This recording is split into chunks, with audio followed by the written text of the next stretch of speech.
Currently standing next to us is Mr. Msimanga, who is the Secretary of the Economic Freedom Fighters in the province of the Free State. Mr. Msimanga, good evening. How are you doing this evening? No, I'm fine in this afternoon. Yeah.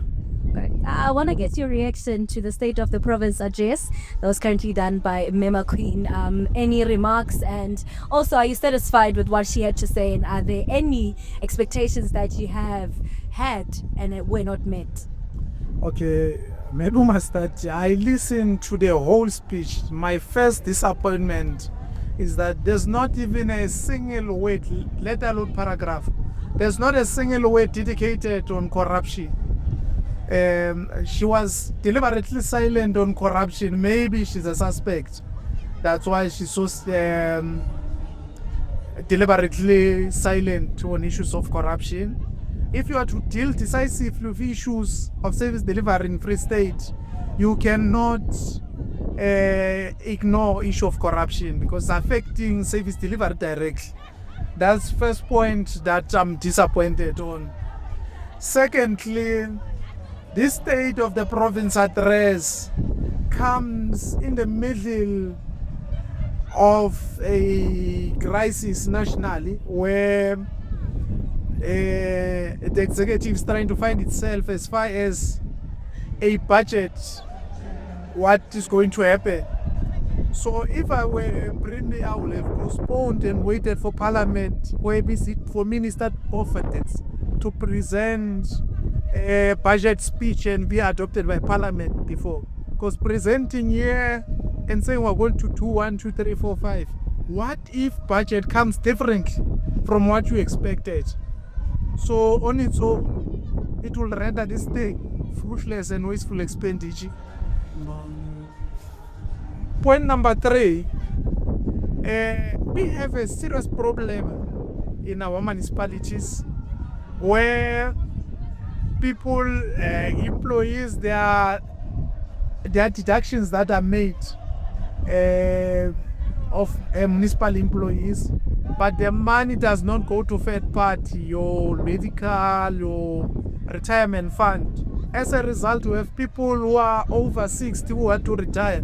They can't retire because they can't get their provident fund. Municipality has not been paying provident fund. We thought she will take that thing and address seriously, but there was a shortcoming on that issue.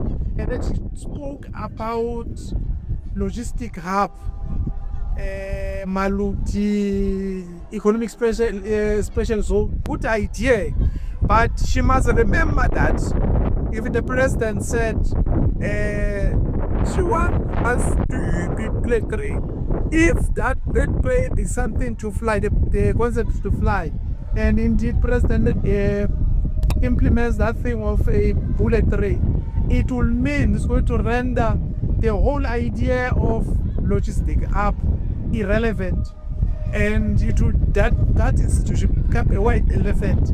I think there's a shortcoming on the planning part as far as the leadership of Free State is concerned.